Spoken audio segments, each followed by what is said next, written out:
What up? Happy Thursday, everybody. Cam here, top of I don't know if you can see, can't really tell, no justice.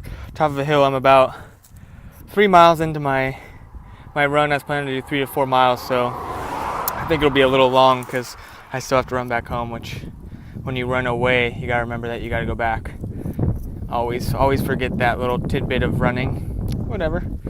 I feel pretty good. It's like 84 degrees. I don't think I've ran in that high a heat in a year. I mean, it's not that high, but compared to the 40s and 50s we've been having the last few weeks, feel a little tough, not gonna lie. Feeling a little bit more, taking deep breaths, and it's like breathing in an oven. But like I always say when I do these videos, I don't know if it's just me or other people, but I do a lot of thinking about life and where I've been and where I'm going and what I want out of it. And it's a good way to relieve stress and just get your thoughts down, because you have nothing better to do. You're running, and running sucks for a lot of people, so you might as well do some thinking and some soul searching, right?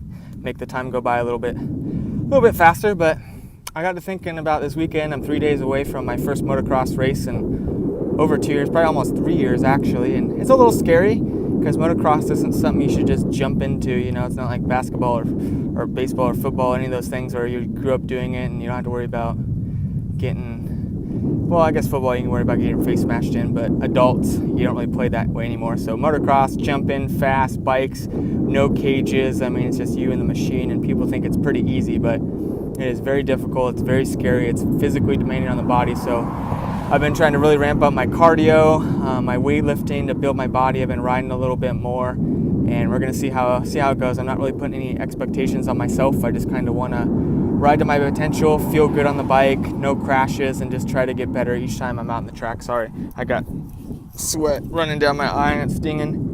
Whew, real life, not gonna edit that out. But yeah, it got me thinking about like athletes and professional athletes, and how like probably less than 1% of the world's population is a professional athlete that actually makes money to do a sport.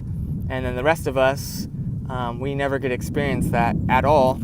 But a lot of people's mindsets is like, oh, I'm not an athlete, I'm not a professional, why bother working out or pushing my limits, you know? Like, I don't get paid to do this. Well, that's true, but you also got to think of it as, just because you're not a professional athlete doesn't mean you should neglect your body and put shit in it and not work out. And you only get one body. I mean, technology is improving all the time, but you know, we're not at the advancement to where you can treat your body like shit, and at 40 you get a brand new body to put your mind into. That's not where we're at. So you only get one life, one body to live. You might as well treat it right, you know?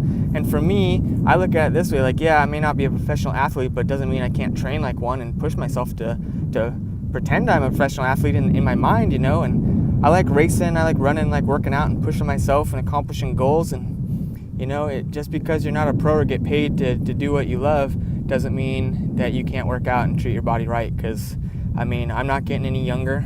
I'm going to be 29 this year, and in the grand scheme of things and the way the world is right now, that's still really young, but it's also not 19 or 20.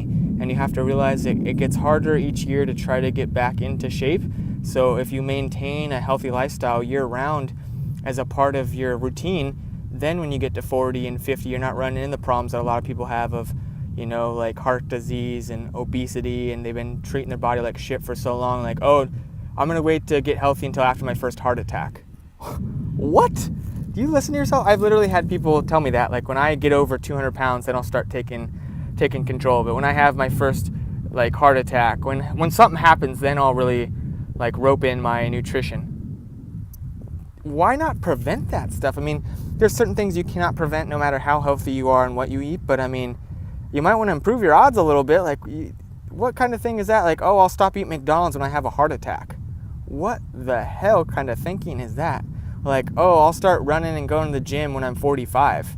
Well, odds are, if you wait to do that when you're 45, you're going to have some excess weight built up. Your back is probably going to be a little sore. You might have some bad knees. And then when you go to the gym for a week, you're going to be super sore. And you're like, screw this, you know, this is way too hard. And you don't have the drive anymore. And then you never do it at 45 because you waited too long. Why not now? Why not today? You know, like, don't wait for some catastrophic injury or disease to strike you down, or wait to some age or some weight you hit before you take control. Like, take control now, you know, like, the time is of the essence, and we're on this earth for a very short period of time, and any one of our lives can end at any moment, so you might as well take care of it and enjoy yourself. And I can't tell you how many people that used to do things when they're younger, and now that they're older, they can't, and they attribute it to, oh, I'm 30, I'm 40 now. That's bullshit. That's such a bullshit excuse. It's not age. It's because you gave up. It's because you stopped being active. It's because you stopped working out. You stopped doing the things you love. You quit football at 18, and then you just drink your life away, and then you eat fast food, and 30 comes, like, I can't play football anymore with the boys, you know. It's not because you're 30. That's not it. That's an easy excuse, you know. It's because you stopped playing football and you stopped taking care of your body and showing up to practice. And I don't want to be that way. I don't want to be like, oh, I'm 50, I can't ride dirt bikes. If I'm in good health and I've been training, I've been keeping this lifestyle for the next 21 years, I should be able to ride motocross and do hockey and run and still train because I never stopped. And that's the biggest thing. Like, if you don't start, then you'll never be able to continue doing it. Don't wait for something to happen to start treating your body right. Don't give up on things just because of age, because I guarantee you I'm going to almost be 30 years old in about a year and 4 months approximately, and I'm going to be in better shape at 30 than I was at 20, which a lot of people can't say that, but I will be able to do that. And I could use the age excuse, but age is just an excuse, and like I've been promoting, this is going to be my hashtag, my freaking slogan for life is going to be, excuses are like assholes. Everyone has one, and they all stink. So clean your asshole, clean up your excuses, and get to work.